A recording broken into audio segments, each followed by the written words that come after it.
আজকে দেখাবো আপনাদের নৌকা ভ্রমণ করব আজকে আমরা। তো নৌকা ভ্রমণ করা অবস্থায় তার বিস্তারিত আপনাদের মাঝে তুলে ধরবো। তো প্রিয় দর্শক, আশা করি আপনারা সকলে ভালো আছেন। আল্লাহর রহমতে আমিও ভালো আছি।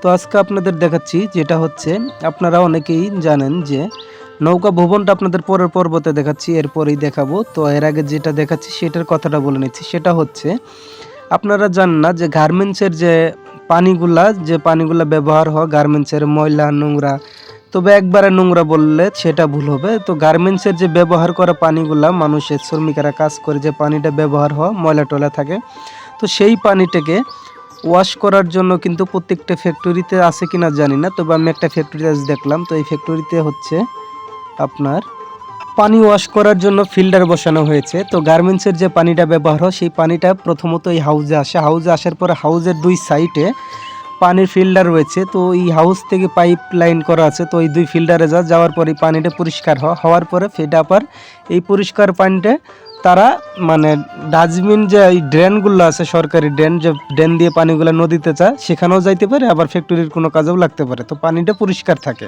তো এটা হচ্ছে গার্মেন্টসের যে এই নোংরা পানিটা পরিষ্কার করার পদ্ধতি কিভাবে সেটা বললাম। তো এখন যাব আমরা নৌকা ভবনে। তো আমরা আজকে নৌকা ভবনে যাচ্ছি। সেটা হচ্ছে আমরা নৌকা ভুবন, তারপরে যে আপনাদের গার্মেন্টসের ব্যাপারটা বললাম, সেটা হচ্ছে দুটোটাই একই জায়গায়। এটা হচ্ছে আমরা যে গার্মেন্টসের যে দৃশ্যটা দেখালাম, পানি ওয়াশ করার যে ফিল্টার, সেটা হচ্ছে গাজীপুর কোনাবাড়ি থেকে কাশিমপুর গ্রামে। তো কাশিমপুর গ্রামে একটি ফ্যাক্টরি রয়েছে। তো সেই ফ্যাক্টরি আমরা ওখানে একটু ঘুরতে এসেছিলাম। তো সেই ফ্যাক্টরির ব্যাপারে আমরা দেখলাম, ভালো লাগলো, তাই আপনাদের মাঝে শেয়ার করলাম।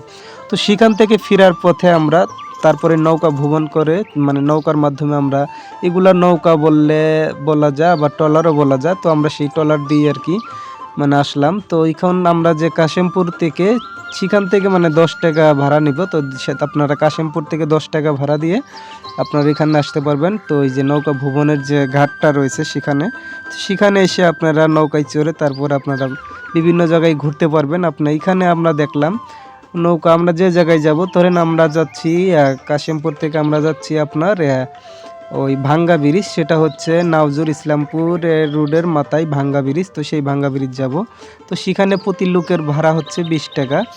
তো আমি আর আমার ওয়াইফ আমরা নিচে বসছি, মানে নৌকার নিচে ভিতরে, আর ভিতরের উপর আছে ছাদ। তো ছাদের ভিতরে লোক নিচে। তো আমরা ভিতরে উঠি নাই আগেই, পরে আমরা জিগেলাম। তারপরে নৌকালা বলছে যে ভিতরে, আমি তাকে জিগাইছি যে ভিতরে কয়জন লোক আপনারা বসান। তো উনি বললো ভিতরে আপনারা দুজনই, আর লোক বসানো হবে না। তারপরে আমি উঠলাম, যেহেতু আমরা দুজনই ভিতরে বসবো, তো ওই হিসাবে তাহলে ভিতরে বসাই যা, কারণ ছাদে অনেক লোক আছে, আর ভিতরে আমরা দুইজন হলে সেটা পারফেক্ট চলে। তারপর আমরা ভিতরে দুজন উঠলাম। ওঠার পরে নৌকা ছাইরা দিল। তো আমরা ওখানেই জিগাইছিলাম, ওঠার আগে নৌকালাদের জিগাইছি। তো তারা বলছে আমরা যে ভাঙ্গা ব্রিজ যাবো কাশিমপুর থেকে, তো সেখানে গেলে যদি আমরা 100 টাকা, 100 থেকে 150 টাকা ভিতরে আমরা নৌকা রিজার্ভ করতে পারবো। তো আমরা দুইজনই থাকবো সেই নৌকায়, আর কোনো লোক থাকবে না, শুধু ড্রাইভার থাকবে। তা আমি ভাবলাম যেহেতু আমরা ভিতরেই বসতে পারতেছি, তাহলে রিজার্ভ নিয়ে 100-150 টাকা খরচ করা দরকার কি, আমরা তো 40 টাকা দিয়েই ভিতরে বই যাইতে পারতেছি। তো এই জন্য তারপর আমরা 40 টাকা দিয়েই ভিতরে বসে আসলাম। তো এটা হচ্ছে একটা নৌকার ঘাট। তো এই নৌকার ঘাট, আর দেখেন এই ঘাটের এখানে একটা পিচ্ছি কত সুন্দরভাবে নৌকাতে বসে আসতেছে, খুব ভালো লাগলো দৃশ্যটা, মানে সামনে বসছে। তো লোকজন কম, পিচ্ছিটাও সাহস আছে হয়তো, এই জন্য সামনে বসছে। তো খুব ভালো লাগলো। তো নৌকা ভ্রমণ করা আমাদের কিন্তু অনেক ভালো লাগলো। তো আমাদের মূলত কি হচ্ছে, তো এই যে এটা হচ্ছে একটা নৌকার ঘাট। তো এই ঘাটটা দেখেন। তো এই ঘাটটা কিন্তু এখানে কয়েকটি নৌকা রয়েছে। তো আমাদের মূলত এখানেই নামিয়ে দেওয়ার কথা ছিল, কারণ তারা বলছে যে ওই ঘাটে নামা লাগবে, কারণ আমরা যে জায়গায় যাচ্ছি ভাঙ্গা ব্রিজ। তো এখন আমরা ঘুরতে এসেছি আপনার রমজান ঈদের পরে 2 দিন পরে, রমজান ঈদের 2 দিন পরে ঘুরতে এসেছি। এই সময় আর কি ভাঙ্গা ব্রিজ যেখানে আমাদের ঘাটটা আছে নৌকার, সেখানে মানে নাই, ওই পানি কমে গেছে, এই জন্য নৌকা যাইতে পারবো না। এই জন্য আমাদের বলছিল যে ওই ঘাটেই আমাদের নামিয়ে দিব। তা আমি বলছি সমস্যা নাই, আপনারা যদি যেতে না পারেন তাহলে তো অবশ্যই নামিয়ে দিবেন, আমরা নেমেই যাব। ওখান থেকে আবার কিছু হেঁটে যাওয়া লাগে। তবে এই সমস্যাটা মূলত এখন খরানকাল, এই জন্য। তো বর্ষাকাল আসতেছে এখনই, আর কয়েকদিনের ভিতরেই বর্ষা শুরু হবে। আর বর্ষা শুরু হয়ে গেলে তখন পানি উঠবে, আর পানি ওঠার পরে আশা করি এই সমস্যাটি থাকবে না, তখন ভাঙ্গা ব্রিজের ওইদিকেও পানি থাকবে, আর আপনারা সবাই সরাসরি ভাঙ্গা ব্রিজ যে ঘাটটা রয়েছে ওখানে যাই আপনারা নামতে পারবেন। তো আজকে আমরা কাশিমপুর ঘুরতে এসেছিলাম, তো সেখান থেকে যাওয়া কালি আর কি আমরা এই নৌকা ভ্রমণটা ভিডিও করি। তো এখন দেখেন এই পুরা নৌকা কিন্তু খালি। তো আমি প্রথমত ভিতরেই বইছিলাম, পরে দেখলাম যেহেতু নিচের সাইড পুরাটাই খালি, ওইখানে আমি নৌকার সামনে বই আপনাদের ভিডিও করে সেটা দেখাইতেছিলাম।